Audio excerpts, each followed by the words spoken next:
chers collègues, je vous propose une modification de l'ordre du jour avec 2 points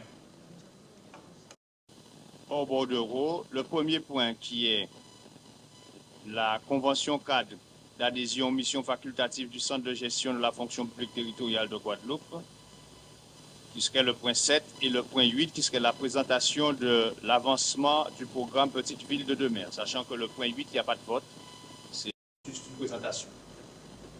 Donc, je vous propose cette modification de l'ordre du jour. Qui est contre, qui s'abstient. Donc, l'ordre du jour est adopté avec cette modification. En point numéro 1, la garantie d'emprunt à la société SAHLM de la Guadeloupe, SICOA. Ce point est présenté par notre collègue Bruno Félicien.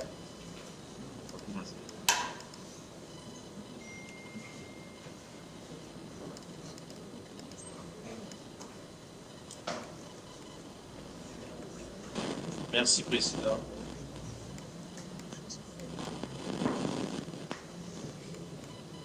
La société SAHLM de la Guadeloupe, SICOA, prévoit de réhabiliter les 26 logements de la résidence Légitimus située dans le bourg. Mise en service en 1982, des travaux de rénovation avaient été réalisés en 2004. Ce projet destiné à améliorer les conditions de vie des locataires favorisera la revitalisation du bourg. Ce vaste programme de réhabilitation comprend l'amélioration du confort thermique et acoustique des logements par le remplacement des nuits de menuiserie extérieure, la rénovation des toitures terrasses et l'installation des brasseurs d'air dans toutes les chambres et les séjours. L'amélioration du confort, de l'accessibilité, des économies d'énergie et de la sécurité des logements par la rénovation des pièces humides. Le remplacement des installations et équipements sanitaires associés à la pose de chauffe-eau thermodynamique ainsi que le remplacement des installations électriques. L'amélioration du confort des locataires par la rénovation des pièces sèches, des parties communes, des bâtiments et le remplacement des portes palières. L'embellissement et la sécurité des bâtiments par la rénovation des façades, incluant la suppression des antennes de télévision et l'installation d'un système de télédistribution, la pose d'éléments de protection solaire sur les façades afin d'améliorer l'isolation thermique des bâtiments. L'amélioration des espaces extérieurs afin de supprimer les problèmes de stationnement sur les espaces verts. La refonte et l'optimisation des lieux de collecte des ordures ménagères et des encombrants. La société SAHLM de la Guadeloupe, SICOA, a en ce sens souscrit un contrat de prêt d'un montant de 696 048 € auprès de la Caisse de dépôt et de consignation répartie comme suit. Le prêt amélioration, réhabilitation et coprêt destiné au financement d'opérations de réhabilitation énergétique de logements sociaux d'un montant de 650 000 €. Le prêt amélioration et réhabilitation d'un montant de 46 048 € destiné à financer l'amélioration ou la réhabilitation des logements à usage locatif, social et intermédiaires sociaux. La société SAHLM de la Guadeloupe sollicite la commune pour une garantie d'emprunt à hauteur de 50% de ce prêt, et à savoir 348 024 €. Il est proposé à l'Assemblée d'accorder sa garantie à hauteur de 50% de ce prêt consenti auprès de la Caisse de dépôt et de consignation par la société SAHLM de la Guadeloupe, SICOA, au vu de la réhabilitation de la résidence Légitimus.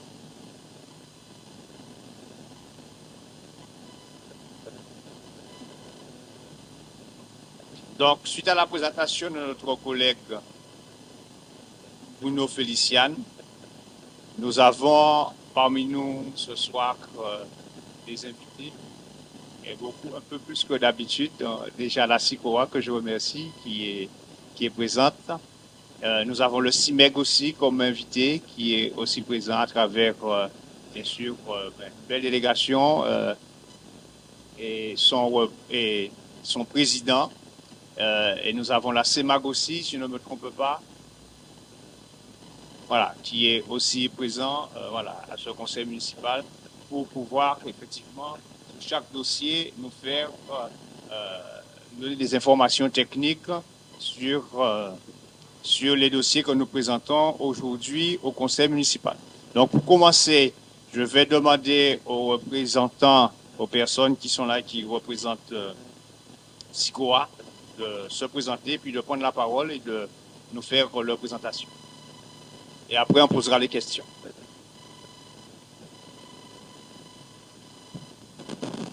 Oui, bonsoir, le conseil municipal du Lamentin.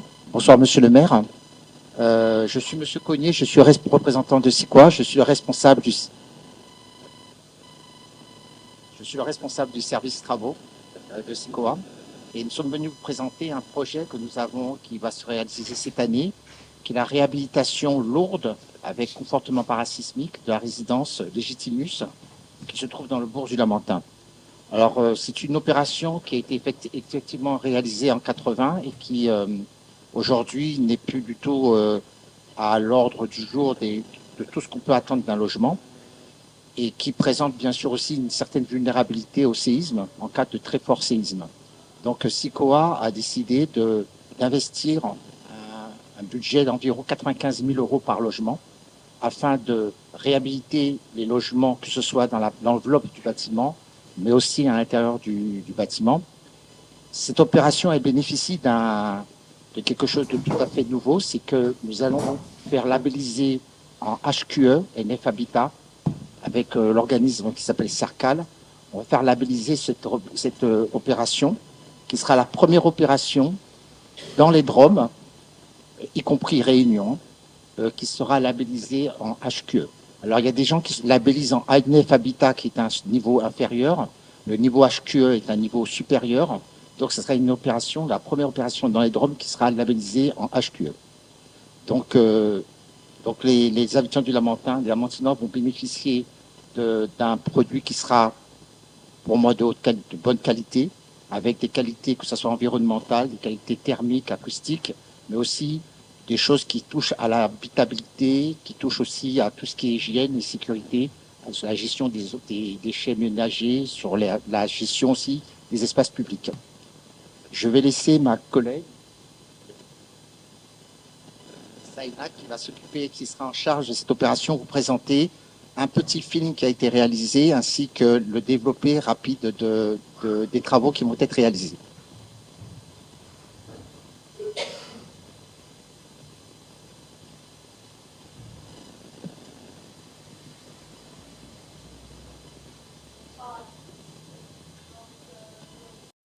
Les travaux de réhabilitation et de confortement parasismique pour la résidence Légitimus.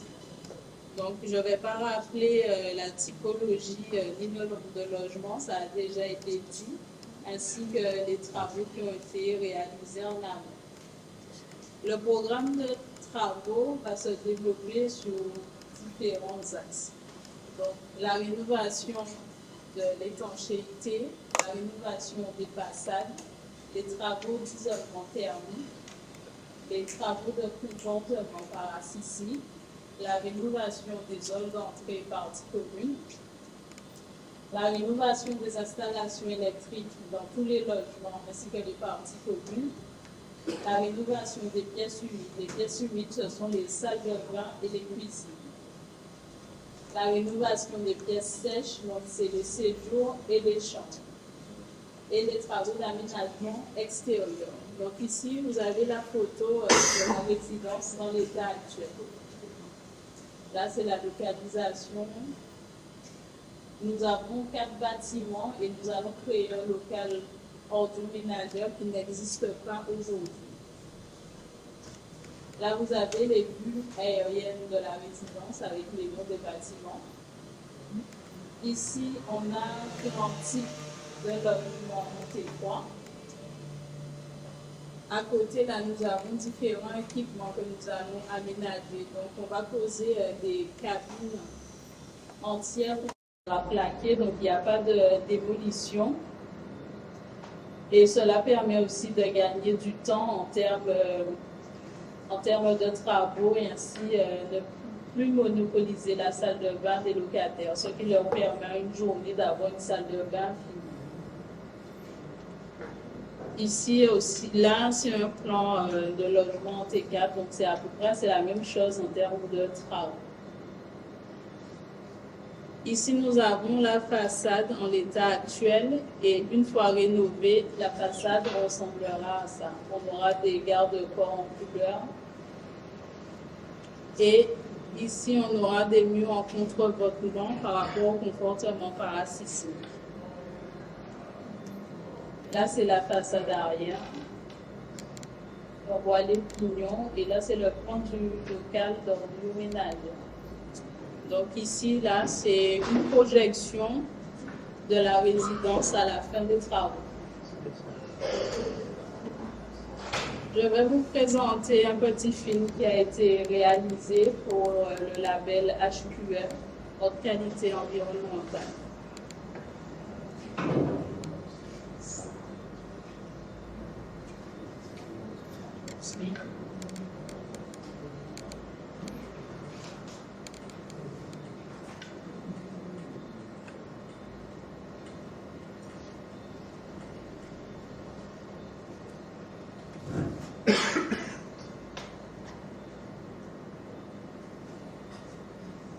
Il n'y a pas de son.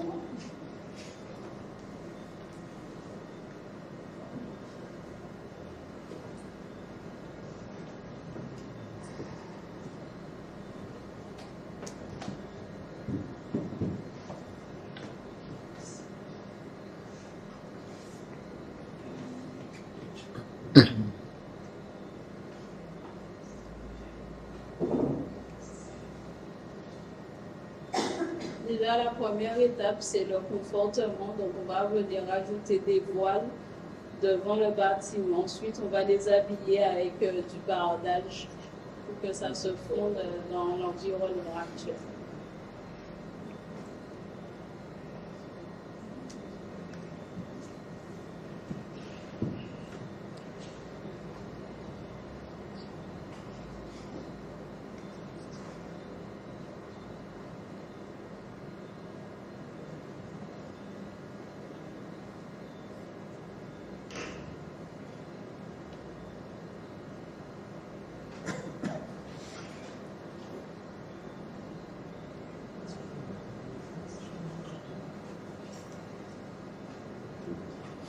Alors, il y a une petite information supplémentaire que je vais apporter, c'est que nous sommes dans une zone protégée d'un point de vue architectural. Oui.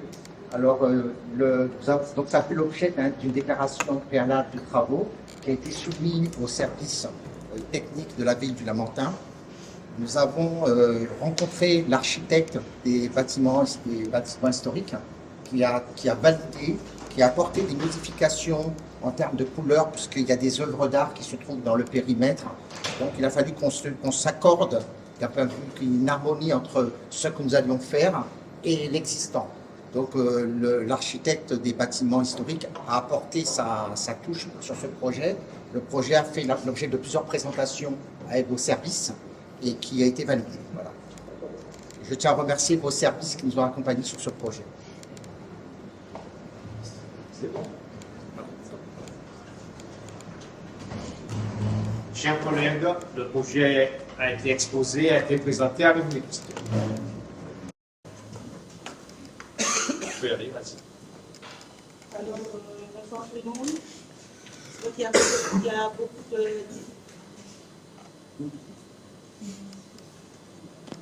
Alors, Un, deux. bonsoir, Foncia. Vous entendez? Vous m'entendez? C'est vrai qu'il y a beaucoup de décors, beaucoup de couleurs. Moi je peux. Excusez-moi. C'est vrai qu'il y a beaucoup de décors, il y a beaucoup de couleurs. C'est magnifique, mais j'ai quelques questions pour vous. Notamment la garantie des murs, puisque vu le prix des travaux, ça date des années 80 quand même. Donc j'aurais aimé avoir quelques informations sur la garantie des murs. Ensuite, est-ce que tous ces travaux ensuite vont jouer sur le loyer, c'est-à-dire la révision des loyers, et est-ce que ceux qui y habitent vont pouvoir répondre favorablement au fait de garder leur logement, malgré la beauté, malgré les esthétiques et tout ça. Et ensuite, sans pouvoir déranger, je dis que les chauffe-eau, en fait, font partie désormais donc, obligatoire pour les logements. Donc, je souhaite avoir une discussion. Et c'est un bon projet. En respectant évidemment le cadre, et je vais bien avoir des réponses. Merci Francia pour ces questions qui sont, je pense, très intéressantes. Toutes les questions qu'elle a posées là et qui sont, à mon avis, voilà, des sujets qui nous intéressent tous. Alors, la première question concernait par rapport à la qualité, on va dire, structurelle du bâtiment.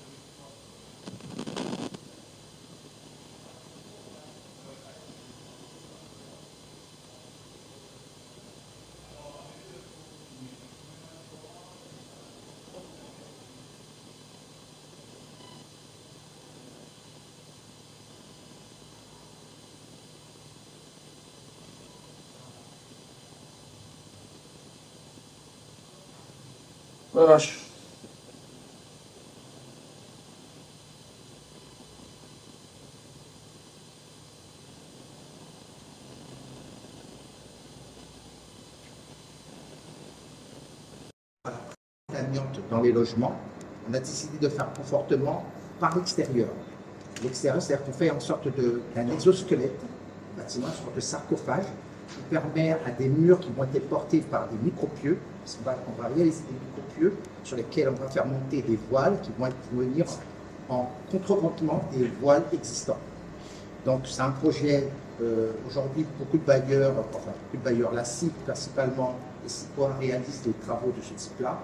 Aujourd'hui, on a un retour qui est relativement assez positif et surtout qui permet de réaliser ces travaux en gardant les locataires à l'intérieur des bâtiments.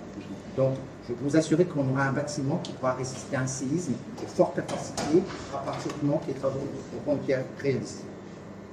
La deuxième question concernait le loyer. Le loyer ne sera pas touché, il s'est engagé. Alors, il faut savoir qu'il y a eu un travail de concertation avec les locataires. Nous avons rencontré les locataires à plusieurs reprises, dont une fois au sein du conseil municipal, ça a été d'accueil. La mairie nous a autorisé à les recevoir ici.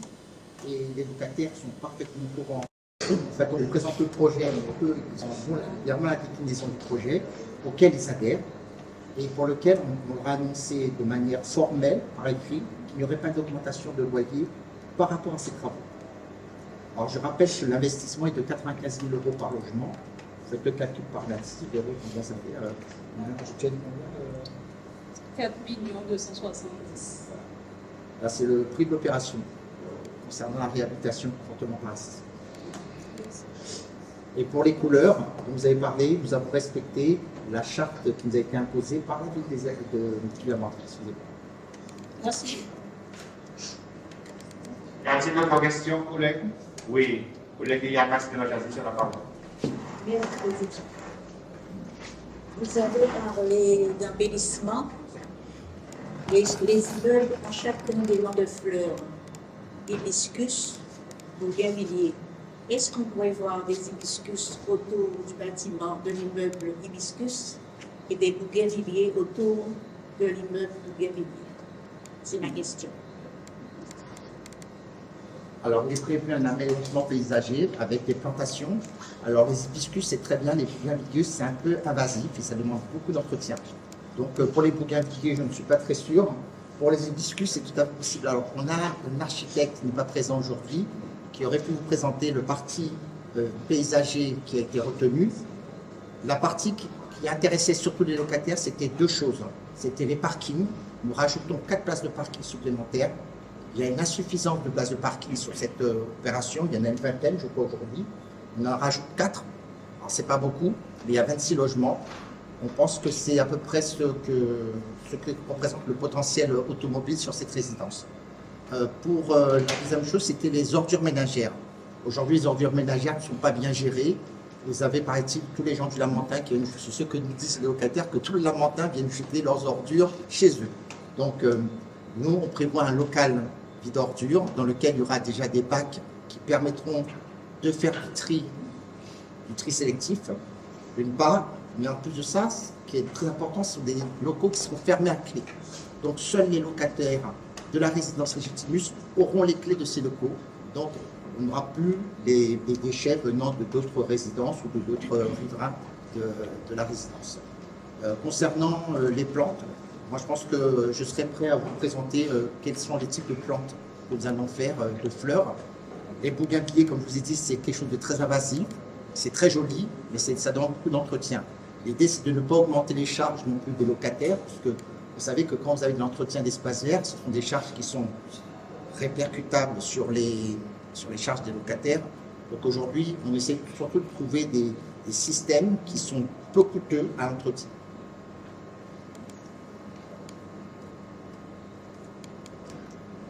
Y a-t-il d'autres questions, collègues? S'il n'y a pas de questions, on va passer au vote.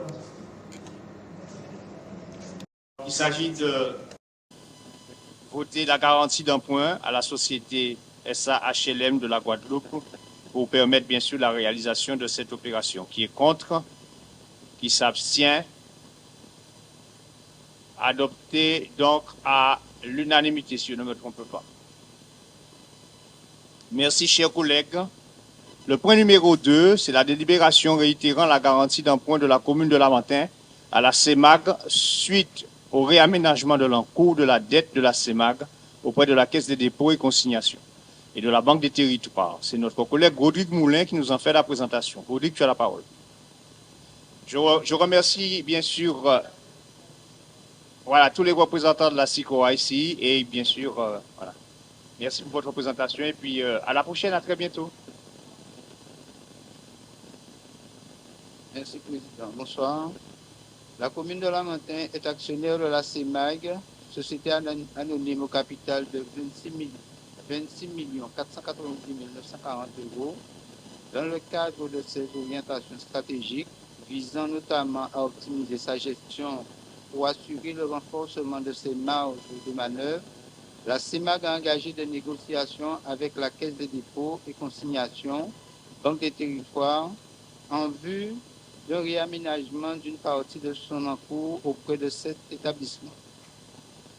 Au terme des discussions menées avec la CEMAG et la Caisse des dépôts et consignations, Banque des territoires, sont tombés d'accord sur une proposition qui, globalement, porte sur un montant de capital restant dû, CRD, d'environ 38 millions d'euros, devant faire l'objet de réitération et dont les points clés sont les suivants.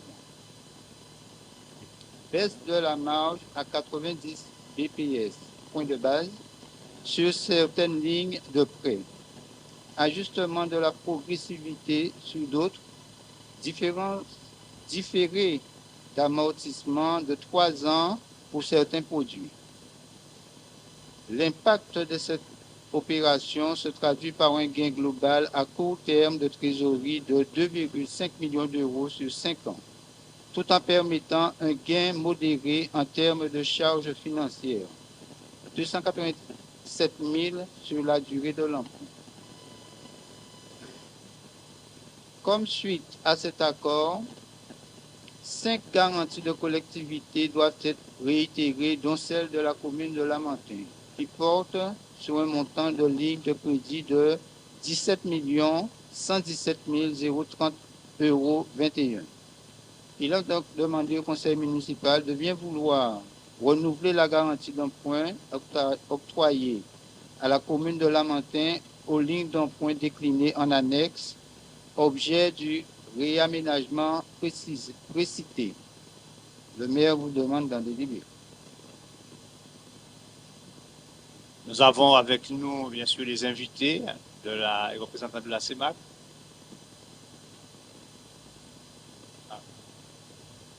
Vous allez vous présenter et... Oui, c'est le signal.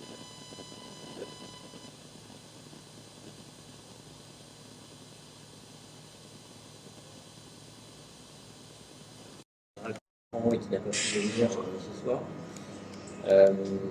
Voilà, je n'ai pas préparé de présentation pour vous, mais je reste à votre disposition si vous avez des questions.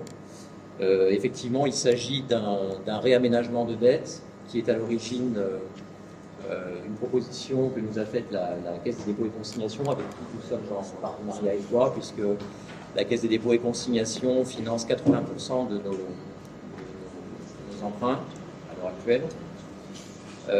L'idée pour nous était de pouvoir, si possible, gagner un petit peu de meilleures conditions sur nos emprunts en cours. En l'occurrence, gagner en termes de taux d'intérêt. Mais surtout, notre souhait était de pouvoir se dégager ce qu'on appelle des marges de manœuvre, en réalité de la trésorerie. Non pas que la CEMAC soit en difficulté actuellement, la CEMAC se porte plutôt pas mal et a pu, en 2023, dégager des bénéfices. Et aujourd'hui, nous avons une trésorerie qui est satisfaisante, mais comme vous le savez, les bailleurs sociaux ont dû faire face à des hausses de taux dues à la hausse du QREA ces dernières années.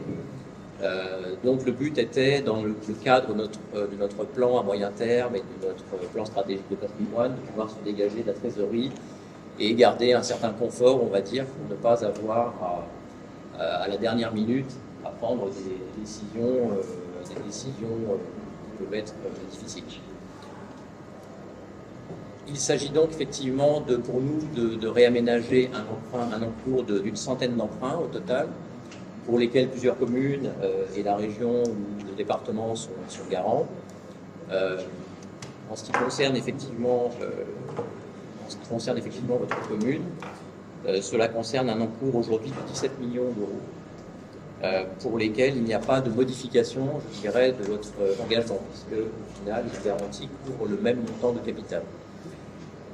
Sur ces emprunts-là, il y aura simplement un différé d'amortissement. C'est ça qui va nous permettre de gagner en trésorerie sur les années à venir. Comme ça a été signalé, effectivement, sur les 5 années, ce sera plus de 2 millions, voire plus de 2,5 millions d'euros qui seront épargnés, si on peut dire. Et voilà, donc cela concerne 6 emprunts concernant votre commune, avec des montants qui totalisent 17 millions d'euros. À votre disposition si vous avez des questions.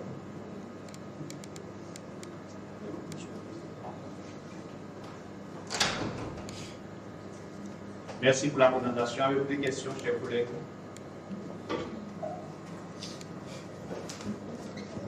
C'est une question de fond qui avait déjà été examinée devant le conseil municipal et qui revient, bien sûr.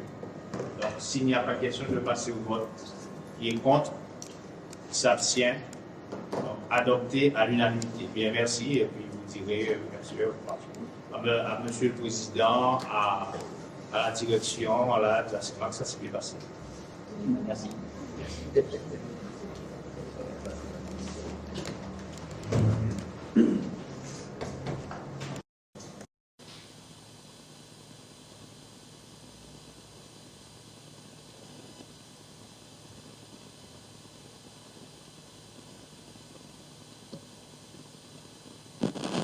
Le point numéro 3, qui est l'approbation de la demande de cofinancement au titre du Fonds interministériel pour la prévention de la délinquance dans le cadre du projet de vidéoprotection de la Lamentin. Liliane Maxime Majazé, chers collègues, tu as la parole. La ville de Lamentin a signé le 28 avril 2023 la convention cadre Petite Ville de demain en application de l'action 16 de l'orientation 5 perfectionnement des services publics de ce programme. La sécurisation des espaces publics est envisagée par l'installation d'un dispositif de vidéoprotection. Afin d'optimiser cette sécurisation, la ville a réalisé des études approfondies pour déterminer les emplacements stratégiques, le type et le nombre de caméras nécessaires à une couverture efficace du territoire. Ces études ont été menées en concertation avec la police, la gendarmerie et la préfecture. Le coût total de l'opération est estimé à 781 000 € hors taxes, financé à hauteur de 50% par le Fonds interministériel pour la prévention de la délinquance, le FIPD, et 50% par la région Guadeloupe. Les études préalables d'un montant de 28 589,75 € ont été cofinancées à 50% par la Banque des territoires et 50% par la ville de Lamentin. À travers ce projet d'installation de dispositifs de vidéoprotection, la commune vise à renforcer la sûreté des lieux fréquentés par les habitants et à prévenir les actes de délinquance.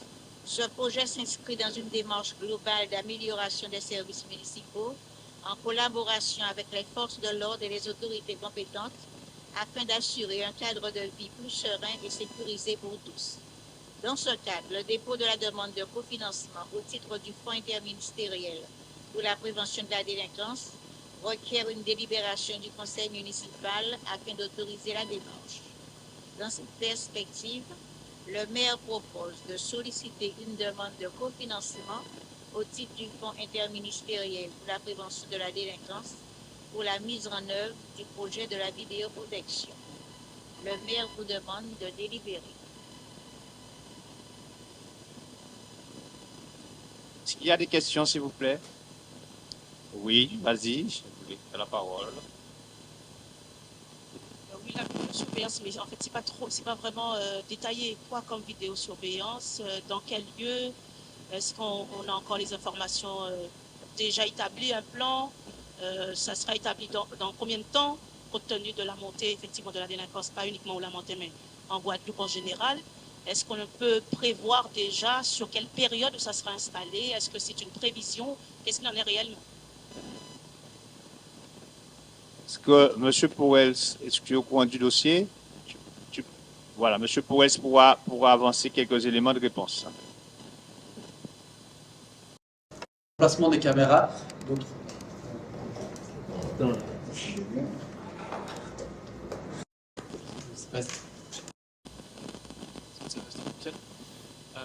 par rapport à l'emplacement des caméras, tout d'abord il y a 53 caméras. Ces 53 emplacements qui ont été retenus afin d'être sécurisés. Le type de caméra varie à chaque fois en fonction du lieu. Et donc les études ont déjà été réalisées afin de déterminer l'emplacement exact, etc., comme ça a été dit. Par rapport au planning, donc là les études sont terminées. Donc on est en cours de demande de financement et en parallèle on est en cours de demande d'appel d'offres pour sélectionner l'entreprise pour ensuite venir réaliser les travaux.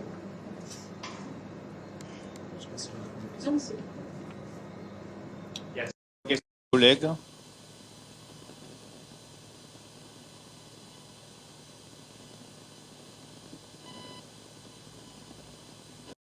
Il y a quelque chose de prévu ensuite des caméras, parce que je pense que vous avez peut-être prévu de voir des associations, des accompagnements. C'est bien beau de la vidéosurveillance, mais je pense qu'il faut en amont faire aussi de la prévention, des animations. Est-ce que la mairie a prévu quelque chose dans ce sens? Accompagner éventuellement les associations. Est-ce qu'il y a un autre prévu qui veut intervenir? Oui, on peut répondre, mais s'il y a... Le positionnement des caméras a été fait en concertation avec les besoins exprimés déjà les élus et les fonctionnaires territoriaux. Donc il y a une concertation qui a été faite avant l'implantation des caméras. C'est pas ta question? Ah bien, j'ai mal compris.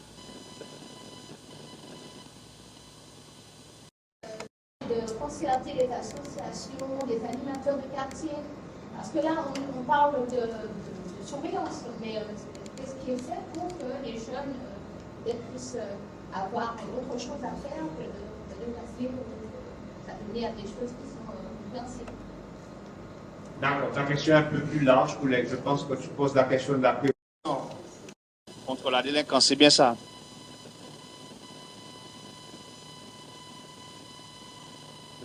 Oui, c'est ça. Parce que bon, je ne te vois pas trop là avec le... Oui, ta question, c'est bien la question de la prévention par rapport à la délinquance. Voilà. Donc, oui. Donc, nous avons une convention avec l'association Animobile qui intervient sous le territoire de Lamentin et qui intervient sur tout le territoire de Lamentin avec un certain nombre d'animateurs et de professionnels qui sont dans la rue. Donc, qui vont en contact avec les jeunes qui sont en difficulté, qui sont en contact, bien sûr, aussi avec les associations. Donc, Animobile est très actif sur notre territoire. C'est dommage que Mme Rendu ne soit pas là. Le sujet n'était pas à l'ordre du jour pour pouvoir vous expliquer tout ce qu'ils font, mais ils sont très actifs. Et puis, il n'y a pas que ça. Il y a tout le programme d'action qui est mis en place par le service de la cohésion sociale. Je ne sais pas si... Didier, tu peux en parler, tu peux dire quelques mots en matière d'insertion envers la jeunesse. Didier, tu es là? Ou Monsieur Ratier aussi. Donc, Didier et puis Monsieur Ratier. C'est vrai que Animobile a mené pas mal d'actions sur le terrain, hein, sur le territoire de Lamentin, mais en direction aussi des lycéens, des collégiens. D'accord, ça a apporté ses fruits puisque nous avons aussi eu l'occasion d'avoir des rapports d'activité. Donc, je n'ai pas les chiffres exacts. Donc, on va transférer les chiffres sur le territoire de Lamentin. Et nous sommes en train de reconduire la convention, puisque la convention est arrivée à terme. Donc, c'était un coup d'essai.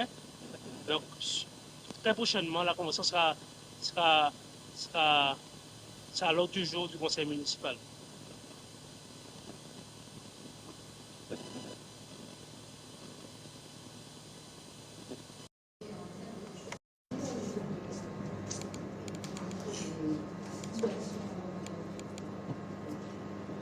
Je n'ai pas compris.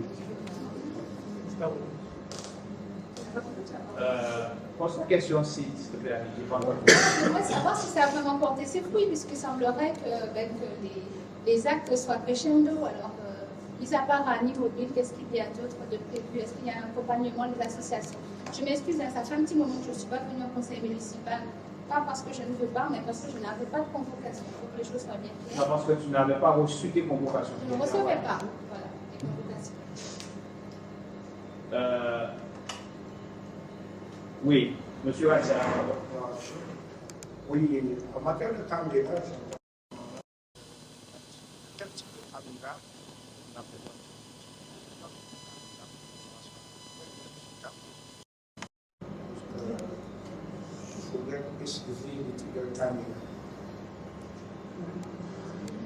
Je voulais répondre à Annick tout à l'heure, je pensais qu'il faut... de réponse à Annick, mais c'est une autre question. Donc, Monsieur Pourel, si tu as la parole par rapport à la question qui vient d'être posée, puis je vais compléter la réponse pour Madame Abila. Le type de caméra est différent à chaque fois parce que ça dépend vraiment de chaque lieu et de chaque emplacement. Je pourrais faire parvenir le dossier complet sur demande. Très bien. Oui, il a répondu à... Voilà. Donc, pour répondre à Madame Abela sur l'action que nous mettons en place envers les jeunes, nous avons, je pense que Didier l'a dit, nous avons fait le bilan de ce qui a été fait sur le terrain avec Animobile. Et le bilan est un bilan aujourd'hui positif puisque nous avons pu, grâce à l'action mise en place par Animobile, entrer en contact avec un certain nombre de jeunes qui étaient en demande, les faire venir à nous et pouvoir les mettre dans des circuits qui sont bien sûr des circuits d'insertion. Ça, c'est une action. Mais il n'y a pas que ça. La ville de Lamentin est aussi l'une et peut-être la seule ville qui réunit régulièrement, malheureusement, sa cellule de citoyenneté et de tranquillité publique. Nous sommes certainement la seule ville à avoir mis ça en place, où nous recevons ici des jeunes qui sont en déscolarisation, des jeunes qui sont en décrochage scolaire, et avec le concours des parents, quand ils jouent le jeu, nous arrivons à les remettre dans un circuit où soit ils vont vers un centre de formation, ou ils reprennent l'école. Ou malheureusement, des fois, ça finit chez le juge. Mais il y a un suivi qui est mis en place et il y a bien sûr un travail qui est fait pour accompagner ces jeunes-là. La Guadeloupe souffre, comme la France entière, aujourd'hui d'un phénomène de délinquance juvénile. Ce phénomène de délinquance juvénile nous pose problème comme ça pose problème à Grenoble, comme ça pose problème à Pointe-à-Pitre, comme ça pose problème partout en Guadeloupe. Nous sommes en train de travailler avec des citoyens qui se sont organisés dans un cadre aujourd'hui de vigilance pour pouvoir à la fois prévenir, mais pour pouvoir aussi, malheureusement, il faut dire les choses, prendre des décisions qui peuvent être des fois de répression. Dans des situations, il faut agir en termes de répression. Et pour continuer en termes de répression et lutter contre la délinquance sur notre territoire, il y a un certain nombre de mesures drastiques qui sont en route aujourd'hui à Lamentin. Des contrôles qui sont faits régulièrement par la police municipale et la gendarmerie à certaines heures pour fermer certaines épiceries, certains commerces qui ne respectent pas un arrêté municipal qui demande que les commerces soient arrêtés à 20h. Ferme à 20h. Ça marche aujourd'hui. Les contrôles sont faits et contrairement à avant, le dernier contrôle qui a été fait, il n'y a pas eu de verbalisation. Ça veut dire que tous les commerces avaient respecté la règle et joué le jeu. Donc nous continuons à le faire. Et puis il y a certaines zones à Lamentin, notamment dans le bas du bourg, où ça pose un certain nombre de problèmes de tranquillité publique. Nous avons pris des mesures qui sont des mesures répressives et qui vont être mises en œuvre très prochainement. Donc oui, il y a de la prévention, mais face à un système aujourd'hui qui malheureusement s'est généralisé sur l'ensemble du territoire de la Guadeloupe et un peu partout sur le territoire national, nous devons aller au-delà de la prévention, nous devons aller jusqu'à la répression, mais nous ferons tout ce qu'il faut parce qu'avant tout, la sécurité des gens, la tranquillité publique est notre devoir. Donc, je ne sais pas si j'ai répondu à ta question, chers collègues, mais il y a un certain nombre de dispositifs qui sont mis en place aujourd'hui pour assurer la tranquillité publique. Et je laisse la parole à Manuela qui va compléter, Manuela Métoni qui va compléter ma réponse. C'est qu'elle constate que la délinquance monte en crescendo, mais c'est vrai. Mais il faut savoir que les caméras n'ont pas encore été installées. Ce n'est qu'après l'installation de ces caméras qu'on pourra faire éventuellement le bilan de la délinquance ou pas.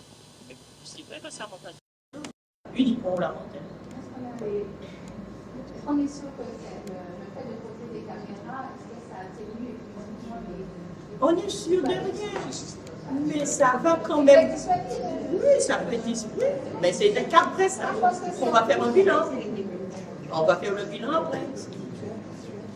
Alors, est-ce que les caméras sont... Alors, d'après les études qui sont faites aujourd'hui par les services de gendarmerie, le dispositif de caméra, c'est le dispositif le plus efficace. C'est un dispositif dissuasif pour commencer, mais il n'est pas que dissuasif. Monsieur, tu allais dire quelque chose. Je te donne la parole tout à l'heure. Il n'est pas que dissuasif, c'est un dispositif qui permet aussi une certaine couverture du territoire et de contrôler les va-et-vient et de régler effectivement un certain nombre de,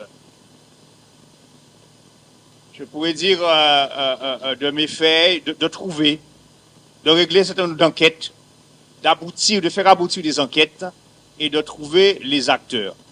Au moment où on avait encore les caméras qui fonctionnaient, parce qu'on a eu des caméras à un certain moment, et la vidéoprotection à Lamentin, on a pu, grâce aux caméras, très rapidement retrouver l'auteur d'une attaque à main armée qu'il y avait eu du côté de Blachon.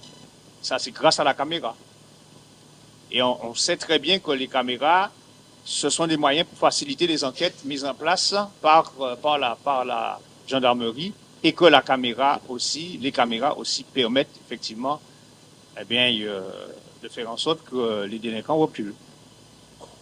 Monsieur Ertin, tu voulais dire quelque chose?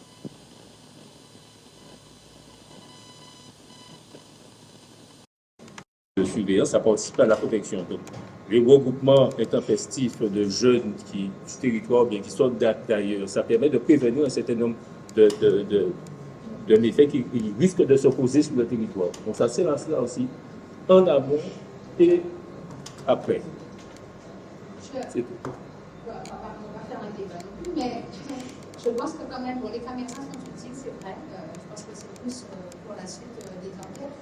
Mais il faut savoir qu'aujourd'hui, les jeunes sont fiers de commettre des faits et d'avoir une équité. Voilà, je trouve que c'est être en garde à vue, ça devient quelque chose de valorisant. Ah oui, ça. Donc, être vu par les caméras d'accord. Ce que je disais simplement, c'est une très bonne chose, hein, mais il faut que ça soit accompagné par des animations, quelque chose sur le terrain. Et en cela, il faut accompagner les associations qui sont chargées d'occuper les jeunes. Toutes les associations. Toutes. Merci, collègue. Nous l'avons compris. Y a-t-il d'autres questions, s'il vous plaît? Sinon, on passe au vote. Qui est contre? Qui s'abstient? Adopté donc à l'unanimité. Merci, chers collègues. Le point numéro suivant, qui est le point numéro 4, mise en réforme de véhicules, engins et matériels. Lucien, c'est toi, je pense, qui fait la présentation.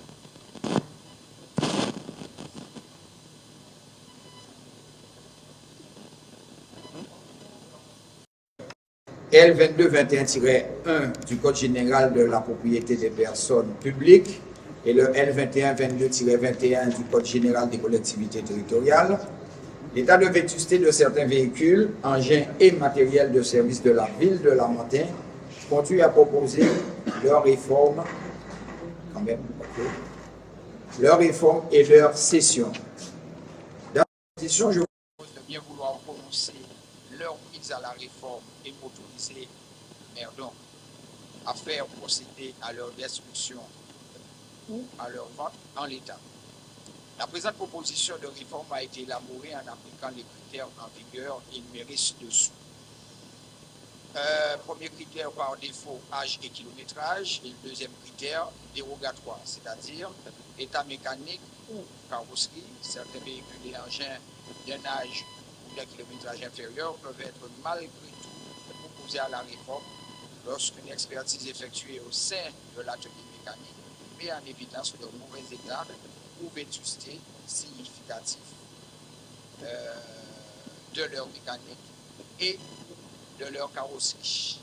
Alors, nous avons une liste que je vais pas énumérer, mais les véhicules en date de 2007, 2011, 2014, 2015, etc., jusqu'à 2014, 2013 aussi, sont en réforme, vous avez la liste.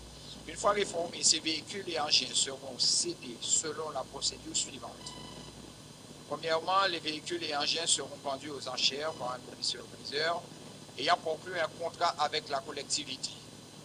En deux, les véhicules et engins dont l'État ne permet pas une vente satisfaisante seront cédés aux usufruits ou à des épavistes. Les véhicules sont visibles au parc automobile de la ville de Lamentin. Le maire vous demande donc d'en délibérer. Merci. Des questions, chers collègues?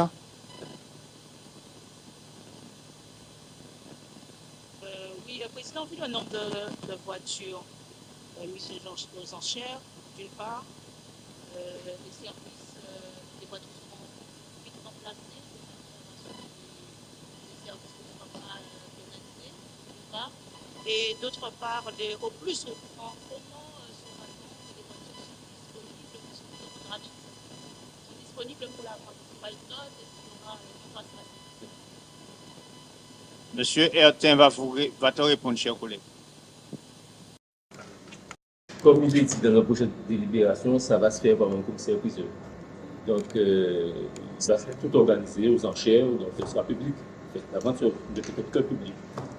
Donc, tout chacun pourra participer justement à la vente, acheter. Elle a posé une autre question, est-ce que ces voitures seront remplacées? Pour le personnel. Mais elles sont déjà remplacées. Voilà. Ça va retourner en France. Elles sont déjà remplacées, parce que ce sont des voitures où, comme on l'a dit, on va les vendre en état, et qu'on n'a pas osé faire des dépenses et des dépenses, puisqu'on avait déjà fait des dépenses sur ces voitures, on les a remplacées. Tant que monsieur le ministre. Y a-t-il d'autres questions, collègues? S'il n'y a pas d'autres, on va passer au vote. Contre, qui s'abstient. Donc, voté à l'unanimité. Le point numéro 5, convention d'adhésion au service social de prévention du centre de gestion de Guadeloupe. Collègue Annie Ginipa, tu as la parole. Merci, Président. En complément de la prestation de médecine préventive des collectivités territoriales, le Centre de gestion de Guadeloupe propose des prestations de suivi social, psychologue et ou assistant social, complétant son action de prévention des risques professionnels, sociaux et d'amélioration des conditions de travail des agents. Le psychologue intervient dans les collectivités en tant que personne tiers, permettant de faire une analyse des situations de travail impartialement et dans la neutralité. Il ouvre des espaces de dialogue dans un climat de bienveillance et veille au respect de l'humain dans sa globalité afin d'analyser au mieux l'environnement professionnel dans lequel les agents des collectivités territoriales exercent. Les modalités d'accompagnement proposées sont l'accompagnement individuel, l'accompagnement collectif et le débriefing psychologique, c'est-à-dire la prise en charge spécifique suite à la survenue d'un événement potentiellement traumatogène. L'assistante de service social du personnel contribue à l'amélioration des conditions de vie au travail et de vie personnelle des agents et concourt à la prévention des risques médico-psychosociaux. Ce professionnel accompagne les agents en difficulté en leur apportant écoute, aide et expertise, en les informant sur leurs droits, en instruisant leurs demandes, en rédigeant des écrits professionnels et en les orientant vers les dispositifs et services compétents. Les modalités d'intervention proposées sont les suivantes. L'accompagnement individuel ou intervention sociale d'aide aux personnes, l'accompagnement collectif ou intervention sociale d'intérêt collectif. La participation financière aux frais de fonctionnement des services est réglée sur présentation de décompte établi par le centre de gestion. Le tarif d'adhésion au service social de prévention est fixé comme suit. Pour le psychologue, 100 € par heure, par agent convoqué et par visite pour les collectivités et établissements affiliés au centre de gestion et 120 € pour les adhérents non affiliés au centre de gestion. 100 € par heure par accompagnement psychosocial des agents et prévention des risques psychosociaux pour les collectivités et établissements affiliés au centre de gestion et 120 € par heure pour les adhérents non affiliés au centre de gestion. Pour l'assistante sociale, 100 € par heure et par entretien individuel pour les collectivités et établissements affiliés au centre de gestion et 120 € par heure pour les adhérents non affiliés au centre de gestion. Enfin, l'actuelle convention d'adhésion au service social de prévention du centre de gestion de Guadeloupe avec la commune de Lamentin arrive à échéance le 31 mars 2025. Le maire propose à l'Assemblée d'approuver la convention d'adhésion pour une nouvelle période de 3 ans, renouvelable par tacite reconduction, au service social de prévention du centre de gestion de Guadeloupe à compter du 1er avril 2025. D'autoriser le maire à signer la convention d'adhésion ainsi que les avenants en découlant. D'inscrire au budget de la ville les dépenses correspondantes, chapitre 012, charges de personnel. Le maire vous demande d'en délibérer. Merci bien, collègues. Avez-vous des questions? Didier?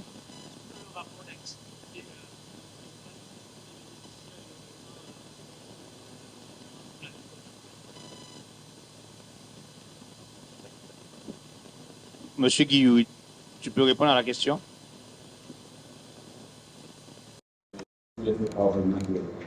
sans difficulté.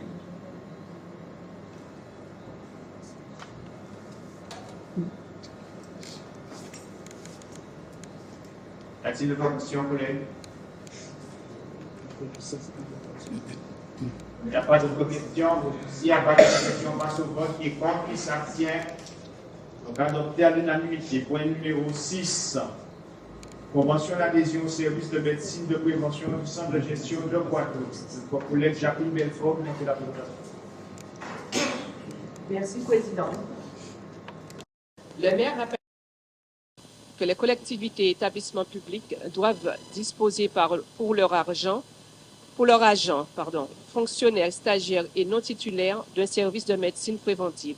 Article 108-2 loi numéro 84-53 du 26 janvier 1984.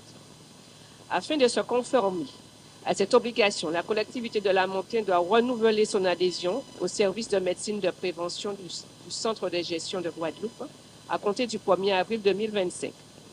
Ce dernier assure, par l'intervention du médecin du travail et de l'infirmier en santé au travail, la surveillance médicale des agents pour le compte de la collectivité. Visite d'information et de prévention initiale et périodique, visite de surveillance médicale particulière, visite de reprise et de pré-reprise, visite à la demande de l'employeur ou de l'agent. La convention d'adhésion inclut également un volet action sur le milieu professionnel et dans le cadre duquel le médecin du travail ou l'infirmier de santé au travail sous la responsabilité de celui-ci conseille l'autorité territoriale, les agents et le représentant sur l'amélioration des conditions de vie et de travail dans les services, l'évaluation des risques professionnels, l'hygiène générale des locaux, l'adaptation des postes, des techniques et des rythmes de travail à la physiologie humaine en vue de contribuer au maintien dans l'emploi des agents, la protection des agents contre l'ensemble des nuisances et des risques d'accidents, de services ou de maladies professionnelles ou à caractère professionnel, l'hygiène dans les restaurants administratifs, l'information sanitaire. Enfin, le médecin du travail et l'infirmier de santé au travail participent aux réunions de la formation spécialisée du comité social et le médecin y présente chaque année son rapport d'activité. La participation financière aux frais de fonctionnement du service est réglée sur présentation d'un décompte établi par le centre de gestion. Le tarif d'adhésion au service de médecine de prévention est fixé comme suit. La participation par agent convoqué, visite annuelle et ou visite occasionnelle s'élève à 115 € la visite pour les collectivités et organismes affiliés au centre de gestion et les adhérents non affiliés. La participation pour les actions sur le milieu du travail, tiers-temps, s'élève à 300 € par demi-journée pour les collectivités et organismes affiliés, 360 € pour les adhérents non affiliés. La facturation de la visite médicale globale, article 3, inclut les présences et les absences non justifiées. La collectivité ou l'établissement prend en charge le coût des visites spécialisées et examens complémentaires prescrits par le médecin. Enfin, l'actuelle convention d'adhésion au service de médecine de prévention du Centre de gestion de Guadeloupe avec la commune de La Montagne arrive à échéance le 31 mars 2025.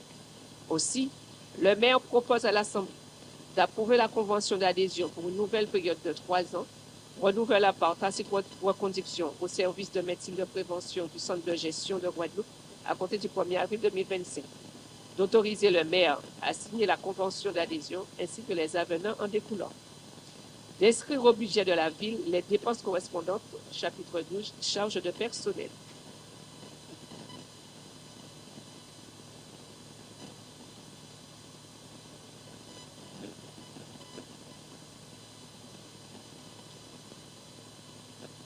Les maires vous invitent à en délibérer. Merci, chers collègues. Y a-t-il des questions? Je ne vois pas tout le monde. Il n'y a pas de questions. On passe au vote. Qui est contre? Qui s'abstient? Adopté donc à l'unanimité. Donc, nous voilà. Je vous fais une proposition. Je vais faire passer le dernier point où il y a délibération. Et juste après, nous allons passer aux présentations où il n'y a pas de délibération. Donc, il y aura le CIMEG et la présentation du bilan de l'avancement du programme Petite Ville de 2000. Donc, cher Daniel, donc je fais passer le dernier point encore où il y a délibération. Et après, on aura fini avec les délibérations et puis on va... Donc, on va passer au point 7, hors bordereau. Convention cadre d'adhésion aux missions facultatives du centre de gestion de la fonction publique territoriale de Guadeloupe. Notre collègue Christiane Tréalbon qui a la parole. Merci, Président. Monsieur le maire expose que le centre de gestion de la Guadeloupe assure pour le compte des collectivités et établissements affiliés les missions obligatoires prévues par le Code général de la fonction publique, modifié. Notamment, il lui revient d'organiser les concours et examens professionnels, de gérer la bourse de l'emploi, soit encore d'assurer le fonctionnement des instances paritaires, commissions administratives paritaires, comités techniques. Au-delà des missions obligatoires, le CDG 97.1 se positionne en tant que partenaire des collectivités par l'exercice d'autres missions dites facultatives. Dès lors, ces missions sont proposées par le CDG afin de compléter son action et d'offrir aux collectivités un accompagnement quotidien. Il s'agit notamment des prestations suivantes: conseil et assistance au recrutement, conseil et organisation, résiliation des dossiers CNR-ACL, RGPD, délégué à la protection des données mutualistes, référent signalement des actes de violence et de harcèlement, mission archive, aide à la réalisation des documents uniques d'évaluation des risques professionnels, psychologue du travail, commande publique. Le centre de gestion propose ainsi une convention cadre permettant une demande expresse de la collectivité de faire appel aux missions proposées en tant que besoin. Après conventionnement, la collectivité peut, le cas échéant, déclencher là où les missions choisies. Sa seule initiative dans les conditions précisées par la convention cadre. Le déclenchement des différentes missions intervient selon les cas par un formulaire de demande de mission ou après acceptation du devis proposé par le CDG. Le CDG s'engage à conduire la mission confiée de manière indépendante, objectif et recrute dans le strict respect de la confidentialité et de la discrétion professionnelle. La mission consiste en un seul et une assistante destinée à éclairer la collectivité qui reste seule compétente pour agir et décider des mesures à mettre en œuvre à la suite de la mission.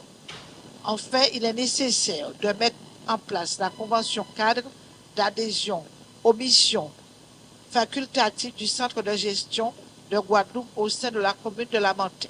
Le maire expose à l'Assemblée d'adhérer à la convention cadre, d'adhérer aux missions facultatives du centre de gestion de Guadeloupe pour une durée de 4 ans.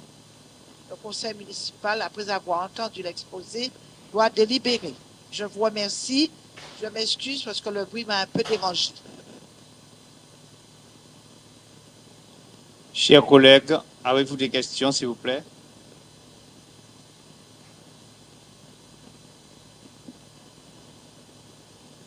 Oui, collègue Annie Kabela, tu as la parole. Les services, c'est ça? Monsieur Guillaume, tu vas répondre si tu veux.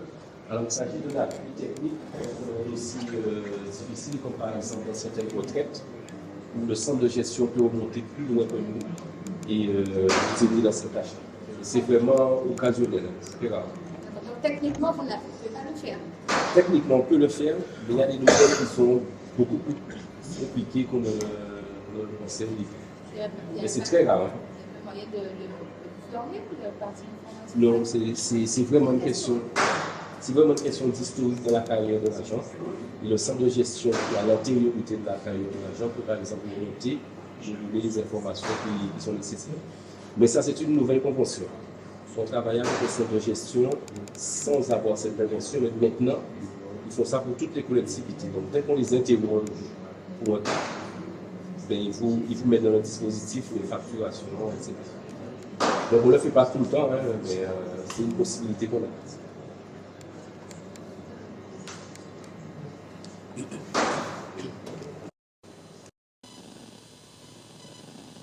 Y a-t-il d'autres questions, collègues? Collègue Abela, ça va pour la réponse? Bon. Donc, on va passer au vote. S'il n'y a pas d'autres questions, qui est contre, qui s'abstient, adopté donc à l'unanimité. Merci, chers collègues, pour ce conseil municipal. Nous avons pu faire passer tous nos points dans une, on va dire dans une vision commune, à l'unanimité à chaque fois pour le bien des Lamentinois. Je vais passer la parole tout de suite à un premier invité de marque, qui est le CIMEG, qui va nous faire la présentation du rapport d'activité sur les travaux qui se font actuellement au bout de Lamentin, que vous voyez. Donc, nous avons le président du CIMEG, M. Dulac, Daniel. Est-ce que voilà, tu peux te présenter, représenter ton équipe? Voilà. Il est important pour nous de pouvoir représenter donc chaque année le rapport d'activité. Daniel, oui. Est-ce que tu peux venir ici, s'il te plaît, oui, et bénéficier du micro?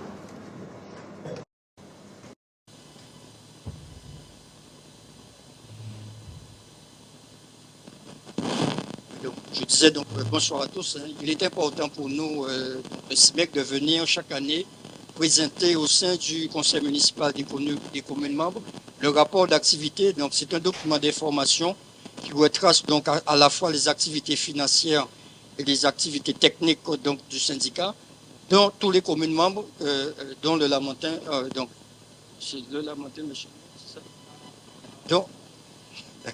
Dont Lamentin donc fait partie.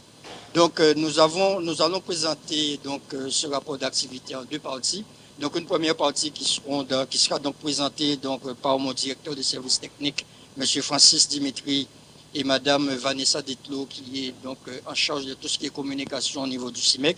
Et j'ai fait déplacer aussi madame Rijan, qui est au fond, madame Michaela Rijan, qui est en charge des travaux qui sont actuellement en cours au niveau de Lamentin, donc de façon à pouvoir vous décrire effectivement tout ce qui se passe à la fois au niveau du CIMEG et à la fois les travaux qui sont menés pour le compte de la ville du Lamentin. Donc je laisse la parole à mes collaborateurs tout de suite.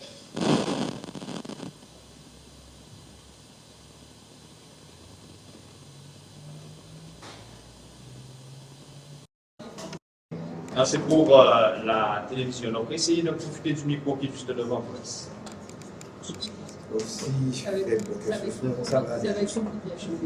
Même s'il n'est pas très fort, c'est pas grave, il pourra capter tout.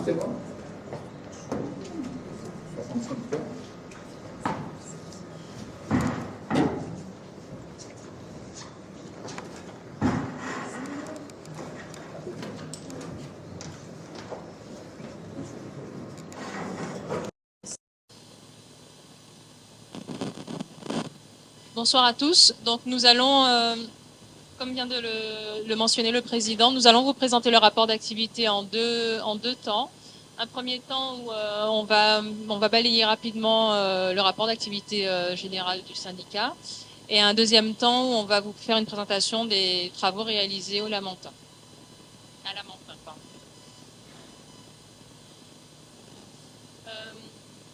Donc on peut faire une petite rétrospective sur l'année en termes d'actions de communication réalisées pour l'information du public. Comme par exemple la participation aux 3 jours de l'immobilier, l'inauguration des ombrières photovoltaïques sur le parking du CIMEG avec une borne de recharge électrique gratuite, ou encore la signature du nouveau contrat de concession, du nouveau cahier des charges de concession signé avec EDF, le concessionnaire EDF, pour une durée de 30 ans. Nous organisons également des webinaires à destination des élus et des services urbanisme chaque année. Je pense que la ville de Lamentin a déjà participé, mais voilà, je vous le rappelle pour information. Donc au niveau de la concession, voilà, on peut voir les chiffres clés de la concession. Donc le temps de coupure sur l'année 2023 était de 221 minutes. Le taux de réponse aux réclamations est de 97%. Et la valeur du patrimoine s'élève à 701 995.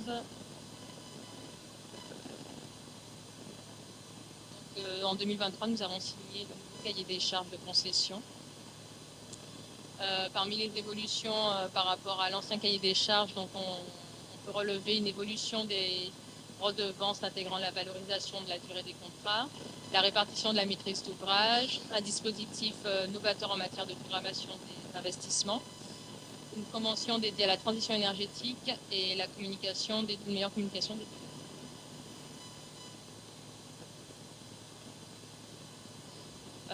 un point sur les travaux sur le réseau de distribution. Donc, le montant des travaux, des investissements s'élève à 7,7 millions d'euros sur l'année 2023.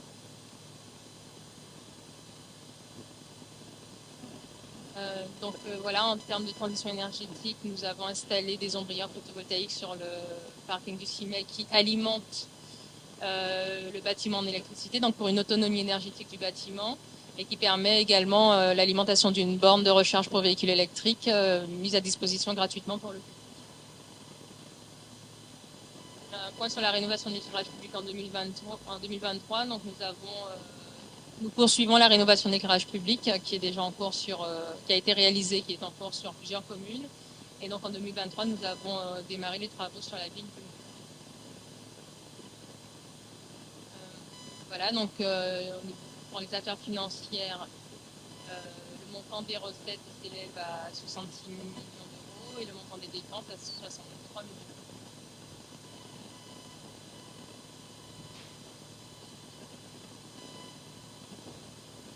Voilà.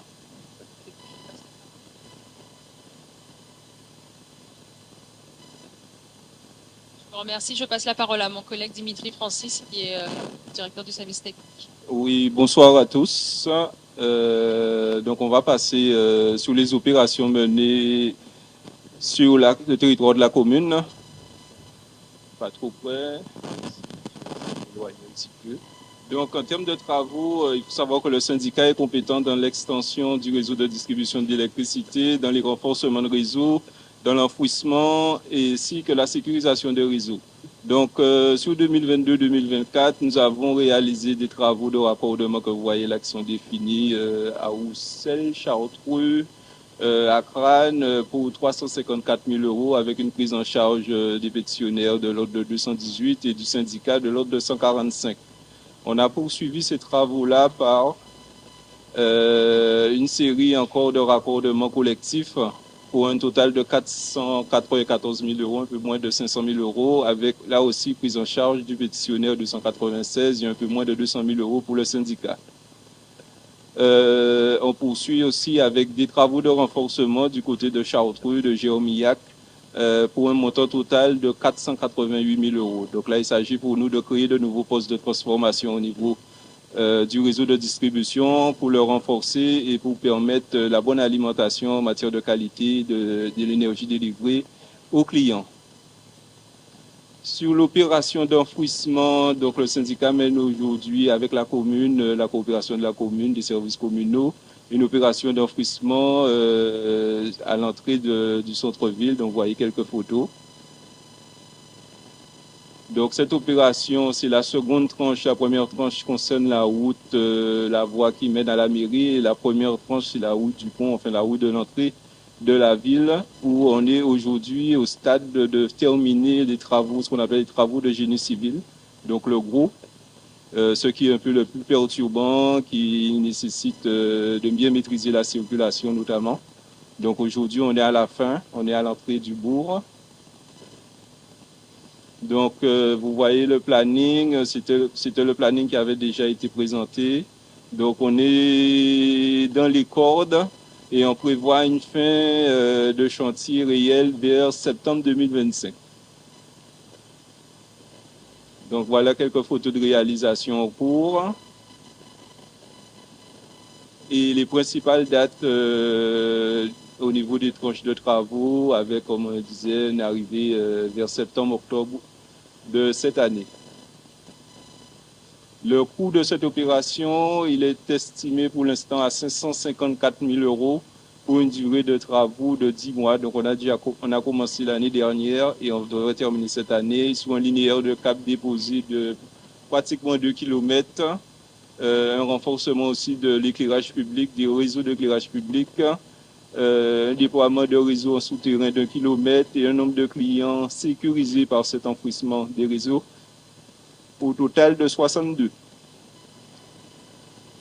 Ensuite, je vais terminer par l'opération relative aux infrastructures de recharge de véhicules électriques dont la ville est adhérente. Donc, c'est une opération pour le syndicat qui va se dérouler sur le territoire de 18 communes qui ont transféré la compétence IRV au syndicat, financée à hauteur de 3 millions d'euros.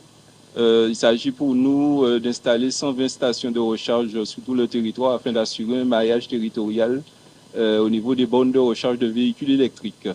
Donc, pour cela, on va gérer l'installation, donc tout ce qui est relatif aux travaux, la supervision de ces bornes de recharge, la gestion des utilisateurs, la maintenance et l'organisation du déploiement. Aujourd'hui, nous avons 18 communes, donc, comme je le disais, donc Bimao, dont le Lamentin, Port-Louis, etc., Sainte-Anne, Déhé, la Désirade et la communauté de communes de Marie-Galante. Donc voilà les sites qui sont aujourd'hui retenus au niveau de la ville. Alors je ne vois pas très bien Vanessa, est-ce que tu peux prendre la suite pour préciser les adresses, vous résumez? Voilà, merci. Oui, c'est dans le document.